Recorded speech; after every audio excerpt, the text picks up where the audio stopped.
sometimes you will be so sure of you, you will not bother about this external world. You only want Kailasa.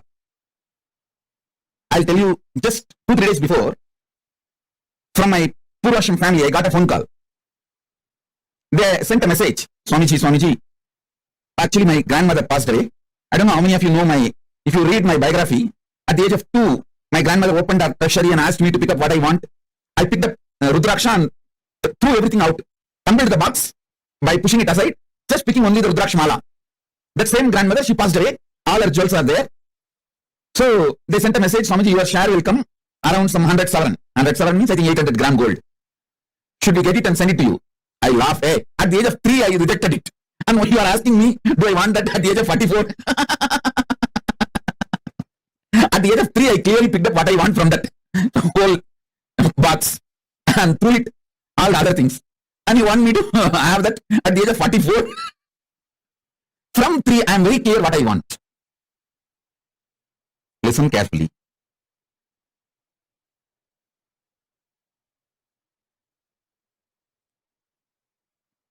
The consciousness I carry now, at this moment, is Turyatita. Listen.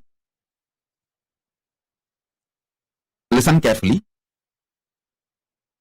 Consciousness I carry is Turyatita. The consciousness you all carry varies. Sometimes it goes to deep sleep, sometimes dream state, sometimes waking state, sometimes in the waking state you dream. It goes ups and downs. Listen. The good news is, I can connect my breathing with all your breathing and infuse my consciousness into you. The great news is, whatever infused permanently stays in you till you digest and make it as part of you. Till you make that as a permanent state. It stays in you. It can't leave you. Once I breathe this Turyatita into you, means that enlightened consciousness into you, the seed cannot be killed. It stays inside you till you allow it to sprout and come out. See, in Indian villages, mothers will frighten the kids saying, don't swallow the seed of any fruit like a grape. Any fruit when they give, they will tell, hey, you should not swallow the seed. You should put the seed out, spit it out. If you swallow the seed, the tree will go inside your stomach and through the nose, ears, all the branches will come out. How many of you heard this? Because moms don't want that seed to get stuck in your throat. They will always tell this. In all Indian villages, they will tell this story. You should not eat that seed. If you eat that seed, the tree will sprout in your stomach and then branches will come out through your ears, nose and mouth. So listen, same way, the enlightened consciousness which I am putting inside you, till it becomes tree and branches come out through your ears, nose, eyes, it cannot be killed. It stays inside you forever. And every opportunity it starts sprouting. It starts opening up. It starts growing.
of us.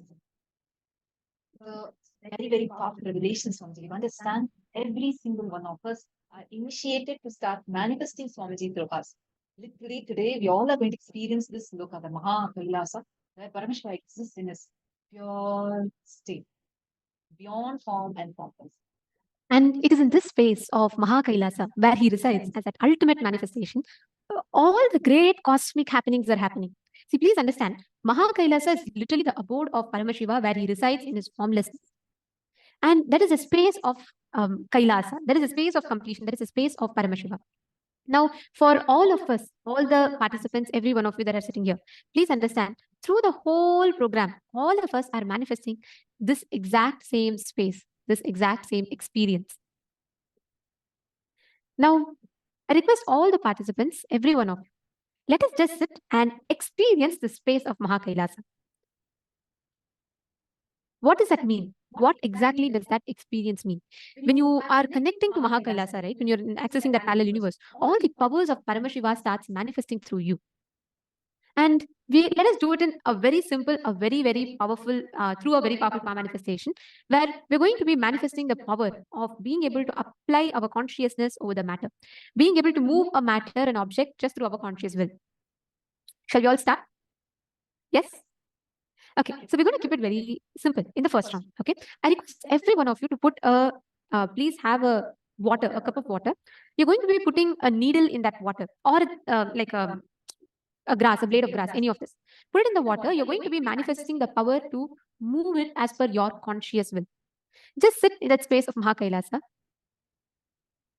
and sit from that oneness, and you will instantly see how the whole power manifestation will happen. Sit now.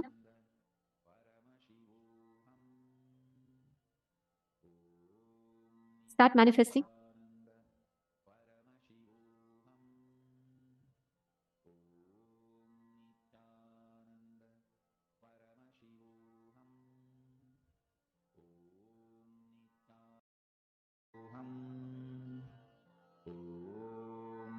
Nithyananda Paramashivoham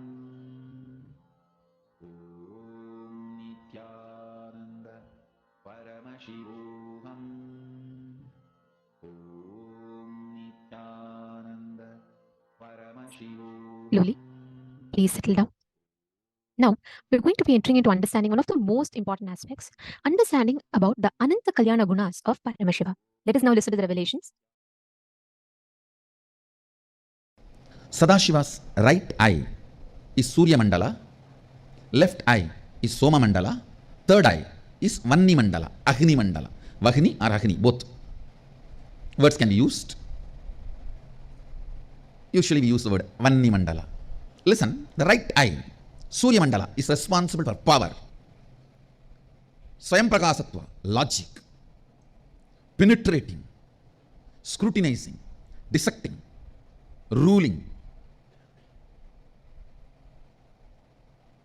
All the aggressive and active tendencies, the Ananta Kalyana Guna, the thousands and thousands of auspicious qualities Sadashiva radiates, in that all the aggressive, active qualities radiates through the right eye, Surya Mandala. Love, compassion, making it happen, keeping it together, far life, pro-life. Those energies radiate through the Soma Mandala, the left eye, understand? Romance, love, compassion, far life, keeping it together, making it happen, breaking all the obstacles. All those passive but foundational qualities for life. In the Ananta Kalyana Gunas of Sadashiva, the foundational qualities for life, they manifest through the Soma Mandala, the left eye. Giving enlightenment happens, manifesting all the powers, initiation, liberation, all those activities are done through third eye. Kalabhairava and Veerabhadra have been manifested through the right eye. The powers of the right eye, the jata and nail. Subramanya manifested through the third eye. Ganesha manifested from the Soma Mandala. That is why he is remover of all the obstacles. He is always for life, pro-life. He always votes for life, pro-life. His space, his energy, joyful being. The moment you see, you can see, such a carefree, joyful being, does not diet to reduce the weight and look fit. Happy guy. and the way he is and very blissful being, who goes on radiating far life energy, pro-life energy. The other day I was defining chastity. The achalatva, immovable component of consciousness. Consciousness has one quality of immovable, achalatva. That quality manifesting through your biomemory as naturally, understand, there are some qualities. Very comfortably, naturally you express. There are some cunning fellows. Even after years, cannot learn integrity because they feel all the best things of their life is given because of their cunningness. The fools have not seen the best things life can give. See, it is like a baby steals 2-3 cars, small toy cars from his elder brother, from his cousin sister, and keeps all that, and he thinks, because of my stealing capacity, see what all I have. And the father, because of this fellow's stealing capacity, does not write any of his property in his will to the child. This fool will not know what he lost. He thinks, oh, these few things I collected is because of my cleverness of stealing. That's the best strategy. See, because of this strategy, I have these cars. I secretly play around when nobody is there. See what I have. Fool. Out of your cunningness, what you got is not what was reserved for you by cosmos, what you deserved because of your cunningness. Understand?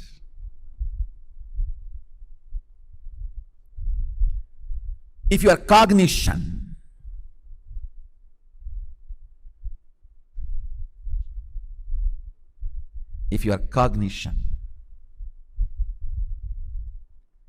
is comfortably flowing with the space of achalatva, I call that as chastity. Achalatva, dimension of consciousness manifesting through body and mind, is chastity. It's not just for women, understand? For woman the chastity is different, for man the chastity is different. But both have chastity. Now understand the fundamental definition of chastity. See, your consciousness has many glorious dimensions. Eternal, pure. Whether you are complete mirror or distorted mirror, sun cannot be touched by you. Sun cannot be touched by you. You can play with the reflection, but not with the sun.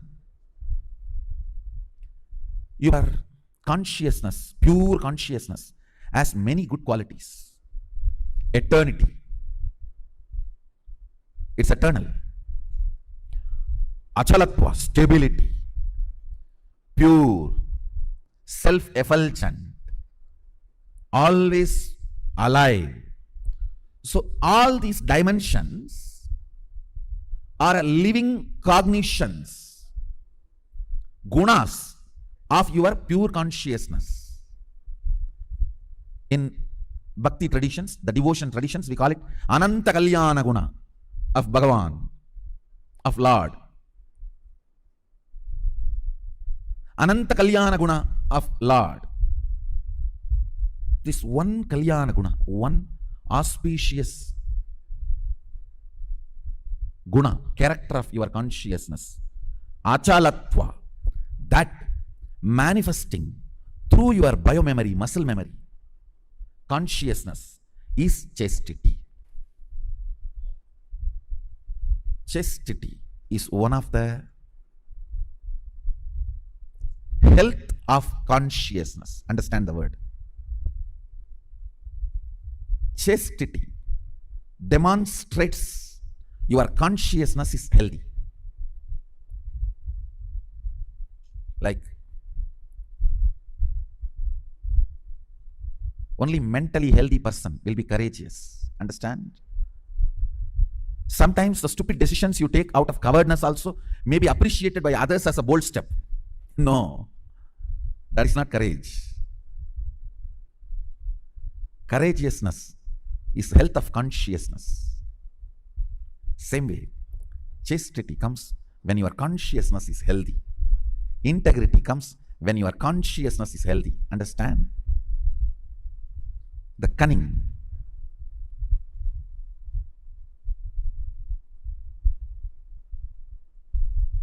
Cunning strategies. You may steal few toy cars and toy houses and keep it secretly. But you will miss what Sadashiva reserved for you. With integrity, you will get what he reserved for you. Understand? You deserve what he reserved. But if you think your strategy is more brilliant, then have that few stolen cars and houses you have. Believing non-integrity can pay better things in your life is the worst stupidity can enter into your system. Cognizing integrity pays the best. Integrity brings everything Sadashiva reserved for you. As cognition leads you to enjoy the best of life.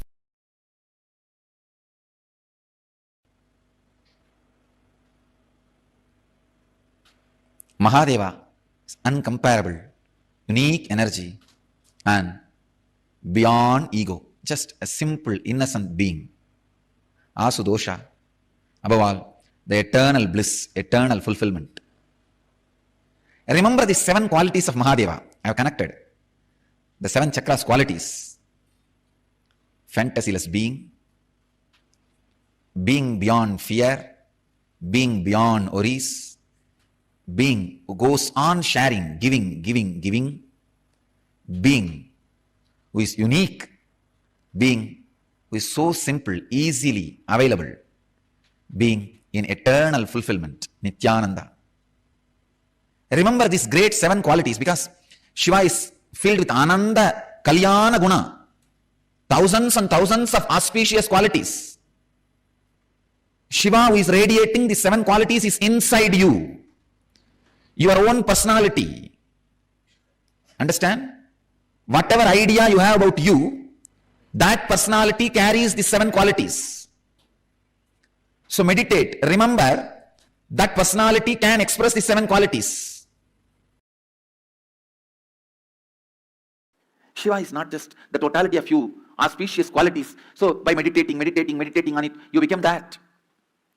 He is totality of auspicious qualities and consciousness. That is why when you invoke him, invite him, he occupies you and graces through you, radiates through you.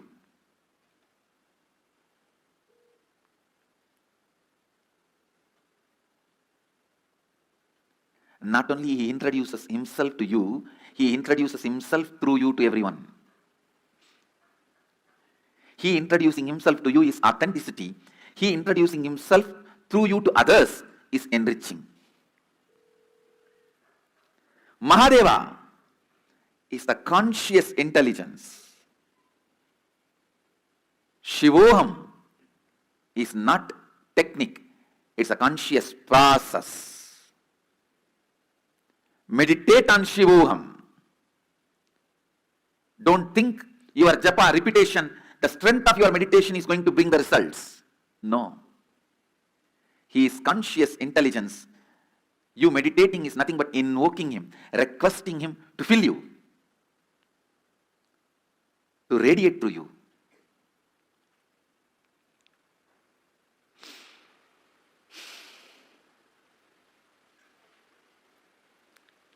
Mahadeva is pure consciousness. Mahadeva is embodiment of purity. Mahadeva is alive. I can't say, just because I chanted Shivoham for millions of times, I started experiencing Mahadeva. No. just because he is consciousness.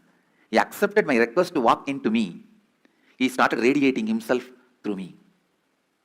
Understand, he is consciousness is the good news I want all of you to know. He accepts your request even if it is made once. He is Bholenath. Simple guy. His presence is not heavy, demanding. No.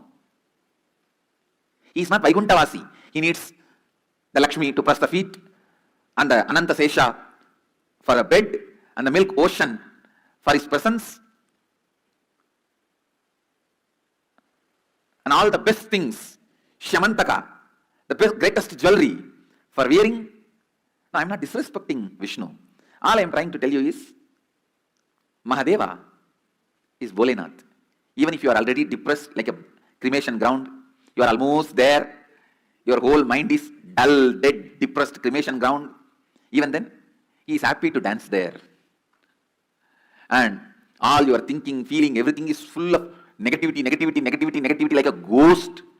Even then, he is ready to have you as his companion. Understand? He is too simple and his presence is not that heavy. His presence is powerful but not heavy. Heavy means demanding. Powerfulness is different. Heavy is different. He is Bholenath. His presence is never demanding. His presence is so powerful but not demanding. Understand?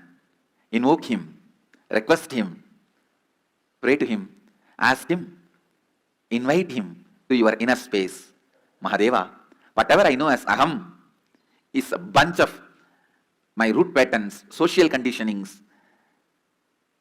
parental conditionings, layers and layers of patterns, samskaras, and the past life karmas. But this is not too big for you. You can burn all this, and this cannot be the reason why you are not happening through me. Can this stop you happening in me? I am completing this and surrendering at your feet. O Prabhu, happen in me. O Mahadeva, happen in whatever I feel as me. Let Aham become Shivoham. Let Aham become Shivoham. Invite him. Invoke him. Request him. Understand, he is conscious, alive, present.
Nithyanandam. So, what Swamiji revealed in this session is one of the most important primary truth that all of us should understand. Ananta Kalyana Gunas of Paramashiva. Actually, this is one of my most favorite things to talk about because Swamiji had once explained that there's a very beautiful Upanishad in Hinduism, the Ishavasya Upanishad, which basically describes the different attributes of consciousness. All right. So, Swamiji had once explained, defined how consciousness is. And at that time, Swamiji had explained about the different qualities of consciousness.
Sorry for the technical glitch. Yes, hope all of you are able to hear me better now. All right. So like I was sharing, right? So Swamiji was revealing about the qualities of consciousness. Okay. One of the most basic primary qualities of consciousness that Upanishad very beautifully declares, Manaso Javiyaha, means it is swifter than the mind. We all think like, okay, consciousness is swifter than the mind. What does that mean? Swamiji explains so beautifully. See, please understand, consciousness is so expanding constantly that anything you try to define consciousness as only becomes an attribute of consciousness, not consciousness itself. See, how much ever you try to define Paramashiva, you try to say, okay, he is like this, he's all knower. He's beyond that. All knower is alone not Paramashiva. You try to tell Paramashiva is what supremely compassionate. Yes, but that alone is not Paramashiva. Any attribute that you add to consciousness only becomes an attribute, not a definition, because consciousness has already expanded beyond that. So please understand, any aspect or attribute you give to consciousness expands beyond that. The Ananta Kalyana Gunas, the most auspicious eternal attributes of Paramashiva, are all the manifestations of himself: compassion, love, grace, ferociousness, beauty, then intensity, sincerity, hard work. All of them put together forms the Ananta Kalyana Gunas of Paramashiva. Understand? Only a person who is smart, who is intelligent, who understands the science of what Paramashiva is can grasp this truth. Whenever you're having a difficulty, whenever there is a conflict in your inner space, when you connect to Paramashiva, you manifest absolute bliss, absolute joy. See, today all of you are here on your 21st day of Paramashivoham, right? Can I ask each of you to share what is the one most powerful click you received in this Paramashivoham? Can I request each of you to post? What is that one most like powerful thing that you felt like, oh my God, this completely changed the whole ball game? What will that be? Can I request each of you to post? Oh wow, nice to see. I see many of you with turbans. I request all of you also to dress up as Swamiji today. Come on, today that is the speciality. So we don't miss this. I request all of you to dress up as Swamiji. Madhyana's beloved, I have not seen Swamiji with a cap. I see you with a cap. Come on, you should dress up like Swamiji.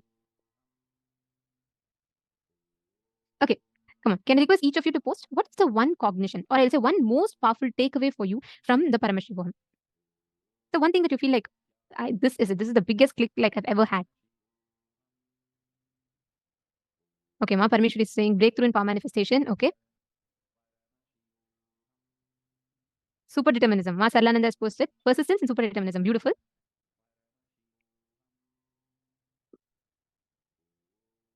Ma Vimala Naber has posted Mahadeva happens in me. He's alive in my consciousness. Okay. Ma Jennifer Poirier has posted will persistence. Wonderful. Ma Ratna Prabha has posted one step movement towards spirituality, cognition shift about perception. Beautiful. Ma Diana's beloved has posted I create everything. Beautiful. Come on, male side, what is the click? Fabio Bruno Aya, Luca Brundo Aya. Can I request all of you to share? Pankaj Kankar Aya, Surendranath Nambiar Aya, Carlos Mandos. What is the one big takeaway for you? Everard Alfaro has posted, I am Paramashiva to manifest as his boon and keep integrity with inner completion going through the Maya matrix. Wealth is auspiciousness as my integrity as an enrichment. Okay. And Shane Dennis has posted, there's nothing but cause and effect going on. Unclutching is non-judgmental and being neutral. Very beautiful. Okay. I'll tell you all why I asked this. Now, every single thing that you described, the only way, whatever you describe, is only an attribute of what you as an essence of Paramashiva carry in you. See, it is like, if I try to describe an elephant to you, can I tell an elephant is an animal that has big ears? No, big ears is an attribute to it, correct? Or can I tell an elephant is an animal that has trunk? No, trunk is just one of its attribute. Even if I tell elephant is something that has tusks, that has trunk, and that has big ears, that still is an attribute to it. An elephant as a whole, only when you see it, you will experience it, you will understand it. Even then, it's only partial. But while even for a normal living entity, if that is the experience, you can never cognize it unless you see it. Then imagine for Paramashiva, who's eternal consciousness, what can define him? Anything you try to define Paramashiva as, he has already grown bigger than that. He's already expanded. Anywhere you try to point out Paramashiva, he's already everywhere, right? You can't point out in one particular Paramashiva. His manifestation eternally in all forms, all ways, is his Ananta Kalyana Guna. Now that Akshaya Guna of Paramashiva, which is never getting destroyed, each of us have that component in us, the essence of that component. The same material that you are made up of is the same material that Paramashiva is made up of. Swamiji tells, right? God creates you in his own mold.